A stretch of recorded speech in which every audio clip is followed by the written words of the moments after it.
Have you ever felt truly invisible, pushed to the periphery, unseen and unheard, while the world bustled loudly around you? Have you ever wondered what quiet strength could brew in the shadows, what silent revolutions might be born in the overlooked corners of life? Think about it, the unassuming presence, the one whose silence might mask a storm of genius, a relentless tide of ambition. This is the story of Darla Kim, a woman who understood the profound power of quiet observation, and who, from the forgotten basement, orchestrated a destiny that would stun everyone who had ever dismissed her. Darla Kim was a whisper in a family of shouts. She was an introverted app developer from Ontario, her world existing in the quiet hum of her laptop, the intricate logic of code, and the silent pathways of her own mind. Her genius was not loud or demanding. It was the kind that blossomed in solitude, creating complex applications that simplified the chaotic world for others. When her boisterous, sprawling extended family descended upon their opulent lakeside estate for their annual summer vacation, Darla's carefully curated peace was shattered. Her cousin, a self-important real estate agent, declared that Darla's tiny attic room was needed for Aunt Carol's prize poodle, fluffy and prone to yapping. Her aunt, matriarch of the family, with a dismissive wave of her perfectly manicured hand, decreed that Darla, being so quiet and self-sufficient, would be perfectly comfortable in the estate's sprawling, rarely used basement. It was a pronouncement delivered with the careless finality of someone rearranging furniture, not people. Darla, accustomed to being the family's afterthought, simply nodded, her eyes downcast, a subtle tightening in her jaw, the only outward sign of the quiet sting.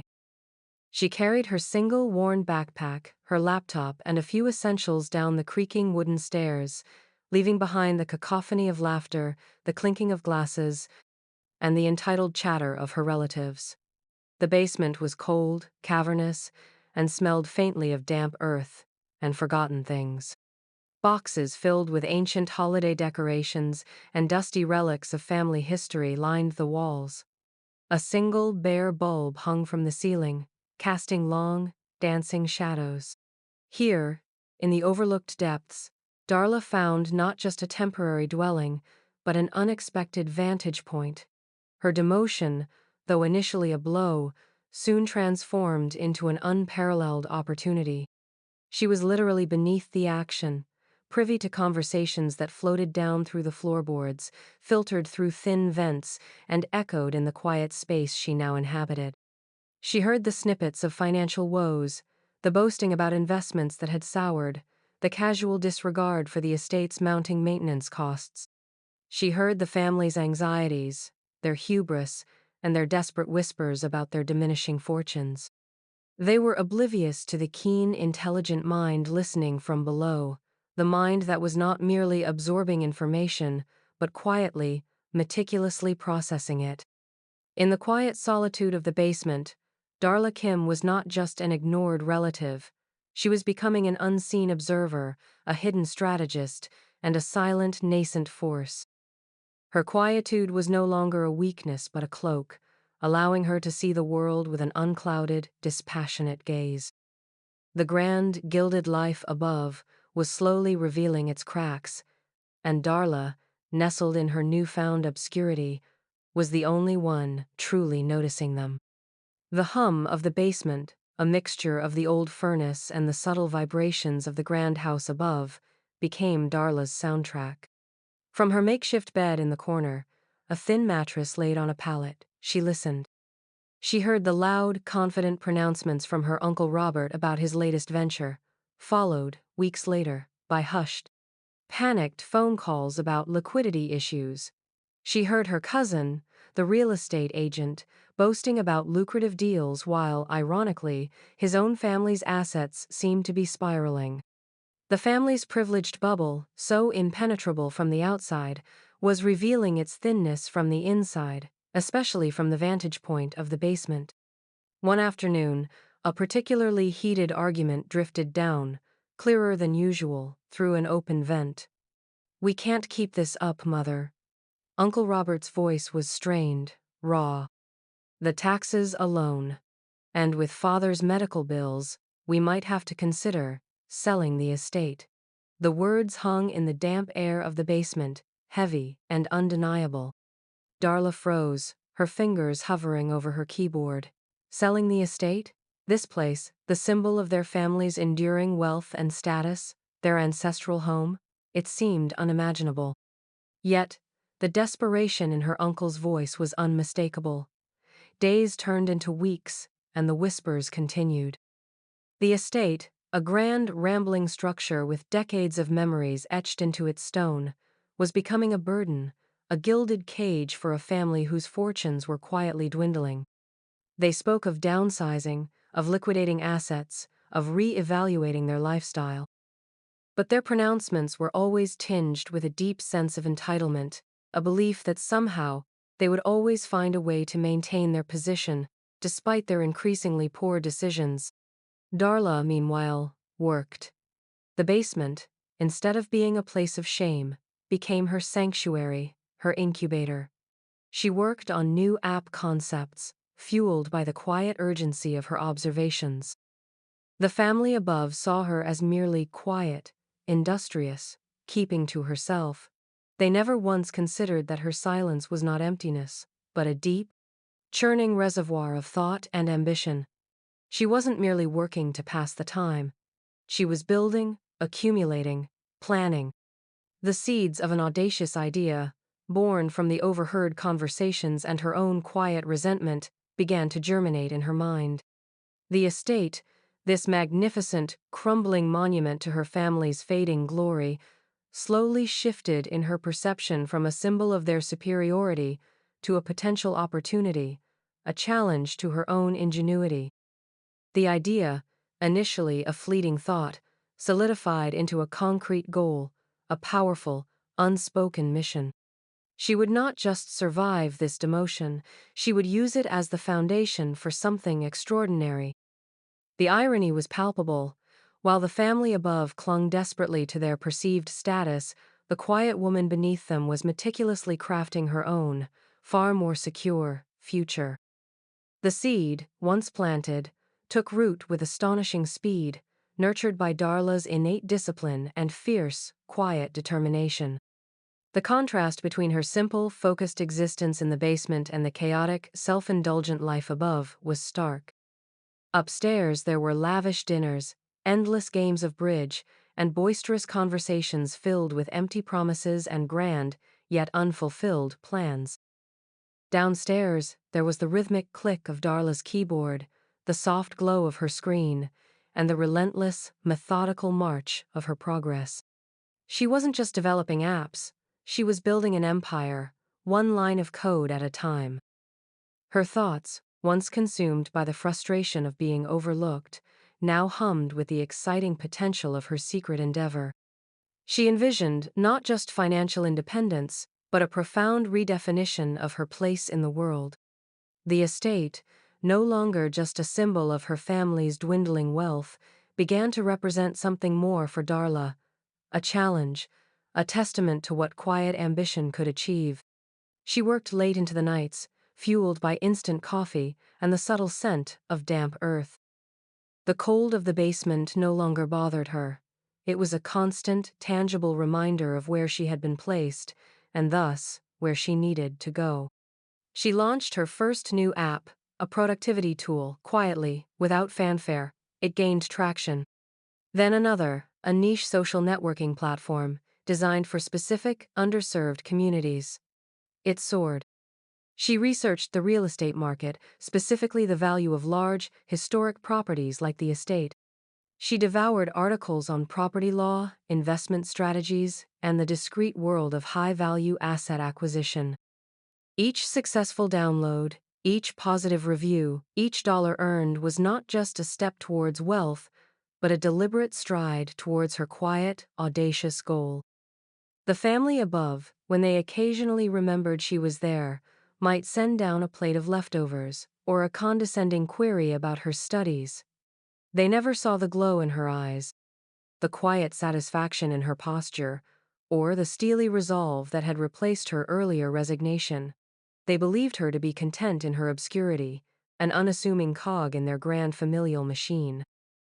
They would never have guessed that the demotion they had so carelessly imposed had ignited a fire within her, transforming her from a mere observer into a formidable force. Darla Kim, the quiet app developer, was no longer simply watching. She was preparing to rewrite the script, not just for herself, but for the very place that had sought to diminish her. Her silence was not empty, it was pregnant with possibility, a fertile ground for the most extraordinary transformation. As the summer waned, so too did the family's vacation.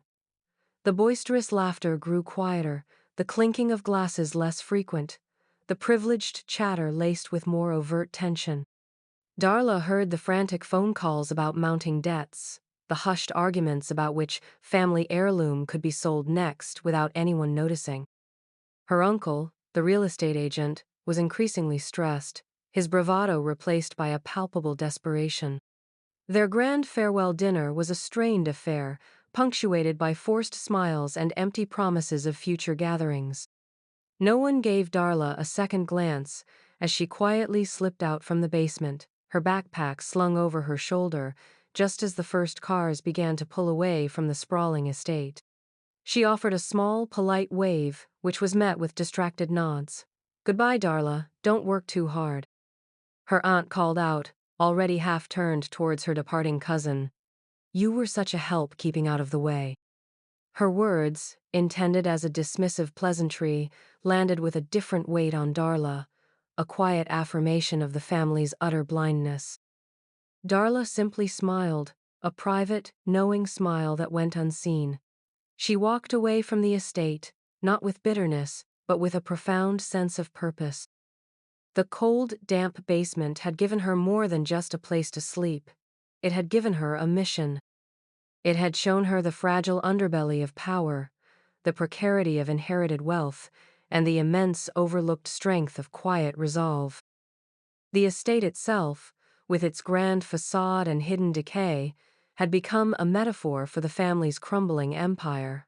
Darla knew, with an absolute certainty, that she would return. Not as the overlooked relative, not as the quiet observer in the basement, but as something entirely different. The next year was a blur of relentless work, a testament to her unwavering focus. She lived frugally, pouring every ounce of her energy and every dollar she earned back into her burgeoning business. Her apps continued to climb the charts, their intuitive design and seamless functionality resonating with users. She hired a small, dedicated team, all working remotely, mirroring her own independent spirit. Her name, Darla Kim, began to appear on industry watch lists, in tech blogs, and in whispers among venture capitalists. She was becoming a force, a quiet powerhouse in the competitive world of software development. Yet she remained grounded, her success never translating into extravagance or hubris. She remembered the basement, the cold, the silence, and the dismissive words of her family. That memory was not a source of pain, but a constant, quiet fuel for her ambition. The estate, now a distant memory for her family, remained a vivid, potent symbol in Darla's mind, a beacon guiding her relentless pursuit of a future she was meticulously building, brick by digital brick.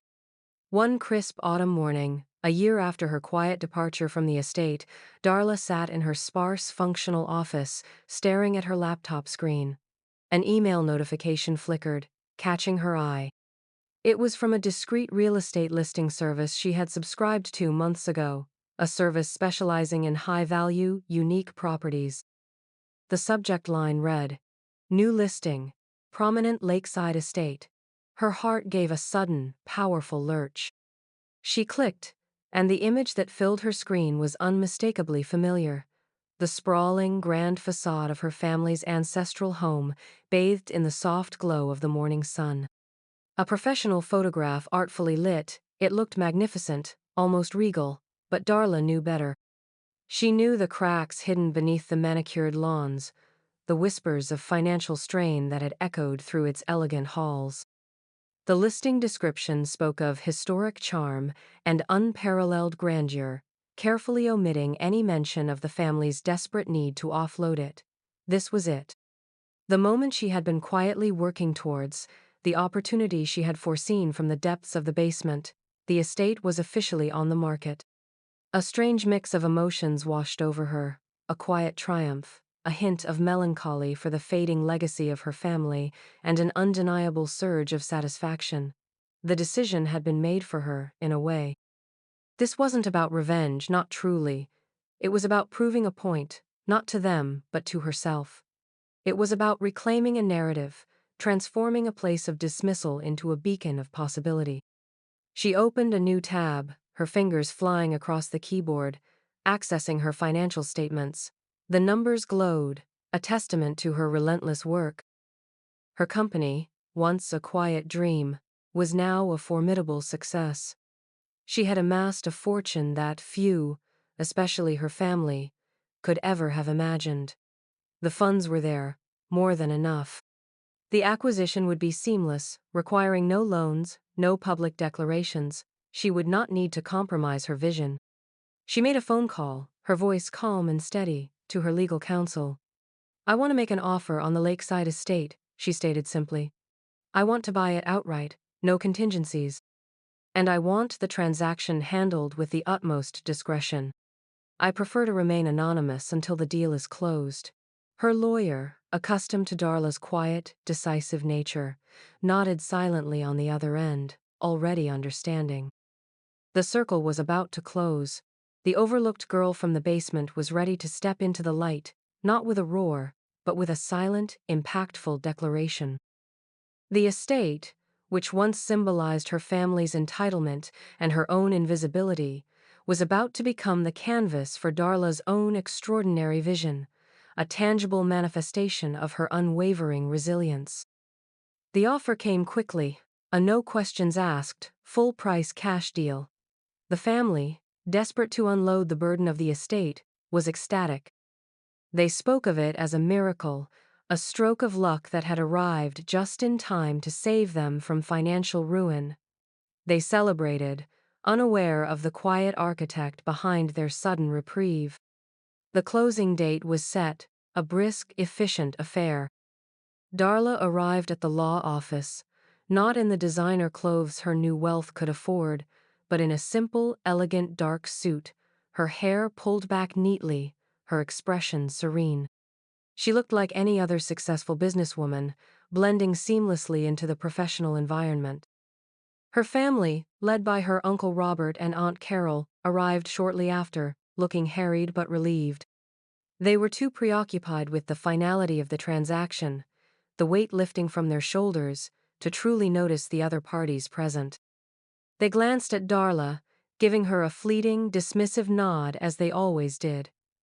"Oh, Darla, you're here," her aunt said, a hint of surprise in her voice, as if Darla's presence at a professional legal proceeding was an unexpected anomaly. "Are you helping out with the paperwork?" Darla offered a small, polite smile, her gaze meeting her aunt's for a moment, a silent acknowledgement passing between them that only Darla understood. "Something like that," she replied, her voice soft, yet resonating with an unfamiliar depth. The lawyers began to read out the documents, the droning legalese filling the room. Names were called, signatures acquired. Then, the pivotal moment arrived. The purchasing party's name was announced, clear and distinct. The purchaser, Darla Kim. A stunned silence descended upon the room. Uncle Robert's jaw dropped. Aunt Carol's perfectly styled hair seemed to deflate. Their eyes, wide with disbelief, swiveled to Darla. Their expressions shifted from relief to utter confusion, then to dawning horror. "Darla?" Uncle Robert stammered, his face pale. "Our Darla? This is a mistake, surely." Darla calmly picked up the pen, her hand steady, and signed the final document with a flourish that betrayed none of the internal turmoil she felt. She then looked up, her gaze sweeping across her family, each face a tableau of shock. "No mistake, Uncle," she said, her voice clear and unwavering, resonating with a quiet authority they had never heard from her before. "The estate is mine now." The dramatic irony of the moment hung heavy in the air. The quiet, overlooked girl they had banished to the basement had returned not as a guest, but as the owner, wielding a power they had never imagined she possessed. The shift in dynamics was instantaneous, palpable. Their casual dismissal, their ingrained condescension, evaporated, replaced by stunned incomprehension. The hidden gem had revealed itself, not with a triumphant shout, but with the quiet, undeniable stroke of a pen. The stunned silence was broken only by the rustle of papers as Darla's lawyer efficiently gathered the signed documents. Her family stared at her, their faces a canvas of disbelief, anger, and a dawning, terrible realization. But how? Aunt Carol finally managed to whisper, her voice thin with shock. You were. You were in the basement. How could you possibly afford this? Uncle Robert, his face flushed, pounded his fist lightly on the table. This is preposterous, Darla. What kind of game is this? This estate has been in our family for generations. Darla met their gazes, her own eyes calm, steady, and entirely devoid of malice. It's not a game, Aunt Carol. And it's not a mistake, Uncle Robert. She paused, allowing her words to sink in. While I was in the basement, a place you so conveniently assigned me, I wasn't just keeping out of the way. I was working. I was building. I was listening. Her voice remained even, but it carried an undeniable weight. I heard your conversations, your worries, your mounting debts. I heard you discuss selling the estate, not as a choice, but as a last resort. She looked directly at her Uncle Robert, the real estate agent. You said the market was tough, that no one would buy a property of this size quickly. But I knew. I had been watching. I understood the value that you, through your own carelessness and short-sightedness, had begun to lose sight of. Her gaze then shifted to her aunt. My quiet nature, which you always dismissed as a lack of ambition, was actually my greatest asset. It allowed me to observe, to learn, to grow, unseen. She spread her hands slightly on the table. I built my company from the ground up, an app development firm. It's been surprisingly successful, more than successful enough to acquire this property, outright, without a single loan. The words hung in the air, undeniable and devastatingly clear. It wasn't a gloating speech. It was a simple, factual explanation, delivered with an earnestness that disarmed their anger, replacing it with a creeping sense of humility.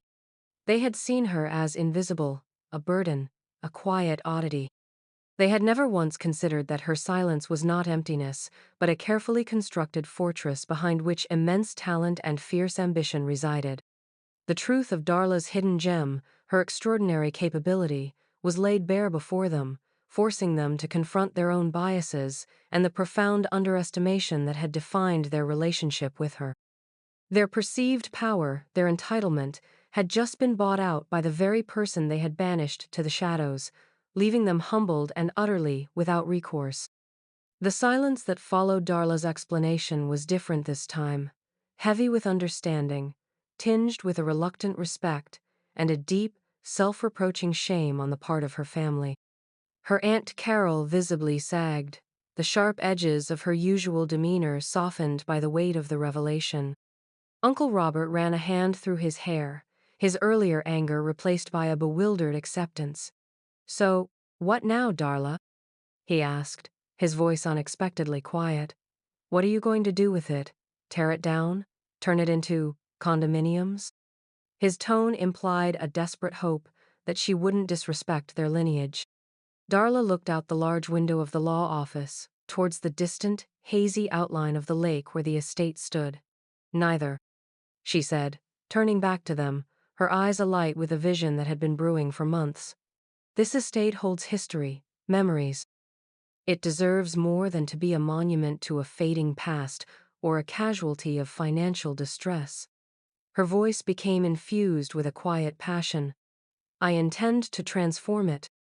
Not just into a home, but into a creative hub. An innovation incubator for artists, developers, and thinkers. A space where quiet talent, like mine, can flourish, unburdened by judgment or the need to shout for attention. She paused, allowing the concept to settle. A place where the overlooked can become extraordinary, where collaboration replaces competition, and where true potential is recognized and nurtured, regardless of background or perceived status. Her family listened, transfixed. The idea was so far removed from their own understanding of wealth and property. They had seen the estate as an asset to be leveraged, a status symbol to be maintained.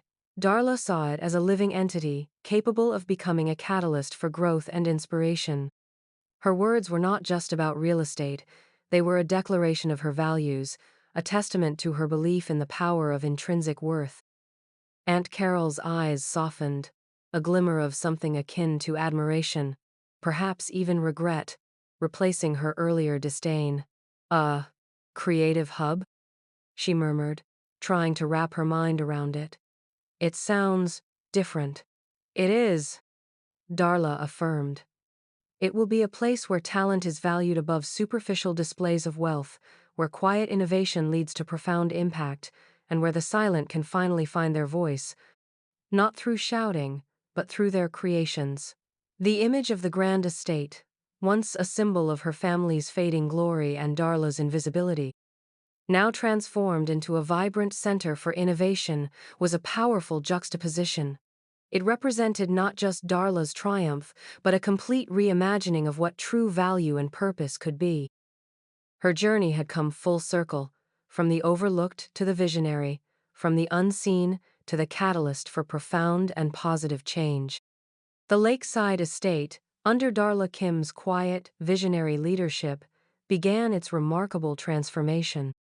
The old, decaying grandeur was meticulously restored, not to its former opulence, but to a state of elegant functionality, blending historic charm with modern, cutting-edge technology. The grand dining hall, once echoing with the boastful pronouncements of her family, became a collaborative workspace, humming with the focused energy of app developers, digital artists, and innovative thinkers. The sprawling gardens, once just a backdrop for lavish parties, were cultivated into serene walking paths and outdoor brainstorming areas, fostering connection and creativity. Darla became a respected figure, not just in the tech world, but as a patron of quiet brilliance. She moved through the revitalized estate with a calm authority, her presence an anchor for the vibrant community she had built.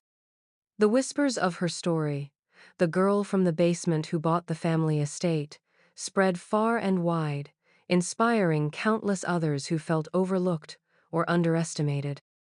Her family, humbled by the undeniable success of her venture, occasionally visited.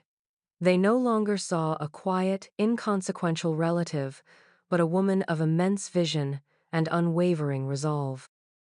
Aunt Carol, once dismissive, now spoke of Darla with a grudging respect, often marveling at her niece's ability to turn an old money pit into a thriving ecosystem.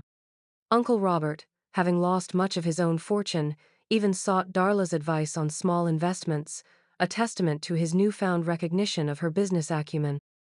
Darla's story became a modern fable, a powerful reminder that true worth is not measured by the volume of one's voice or the outward display of inherited status, but by the quiet accumulation of skill, resilience, and an unwavering belief in one's own potential. It proved that sometimes the most profound transformations begin in the most unlikely of places, born from the most unexpected of slights. Her quiet nature, once perceived as a weakness, was revealed as her greatest strength, allowing her to observe, to plan, and to execute with a precision that boisterous arrogance could never achieve. So, what hidden potential lies within you, waiting to be unearthed? What dreams are you quietly nurturing, dismissed by others, but destined for greatness? Darla Kim's journey reminds us that the quietest person in the room might just be the one orchestrating the most significant change.